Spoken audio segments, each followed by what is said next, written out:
প্রিয় শিক্ষার্থী বন্ধুরা, আজকে আমরা ইংরেজির আরও একটি গুরুত্বপূর্ণ এবং খুবই সংক্ষিপ্ত একটি নিয়ম নিয়ে আলোচনা করব, যার মাধ্যমে অসংখ্য বাক্য গঠন করা যায়। Subject plus had better plus V1, অর্থাৎ মূল ভার্বের প্রেজেন্ট ফর্ম বসাতে হয় হেড বেটারের পর। যেমন কোনো কিছু বরং করাই ভালো অর্থে অথবা কোনো কিছু করাই ভালো অর্থে subject plus had better plus V1 ব্যবহৃত হয়। যেমন আমরা উদাহরণের মাধ্যমে দেখিয়েছি, তোমার বরং যাওয়াই ভালো বা তোমার যাওয়াই ভালো। ইউ হ্যাড বেটার, ইউ হচ্ছে সাবজেক্ট, হ্যাড বেটার এরপর V1 ভার্বের প্রেজেন্ট ফর্ম যাওয়া অর্থ গো ব্যবহৃত হয়েছে। তোমার বরং যাওয়াই ভালো, ইউ হ্যাড বেটার গো। আরও একটি উদাহরণ আমরা দেখি, যেমন তোমার বরং গানটি গাওয়াই ভালো অথবা তোমার গানটি গাওয়াই ভালো। ইউ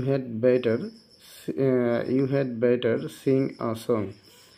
আরও উদাহরণ দেখব, যেমন তার বরং বেশি পড়ালেখা করাই ভালো।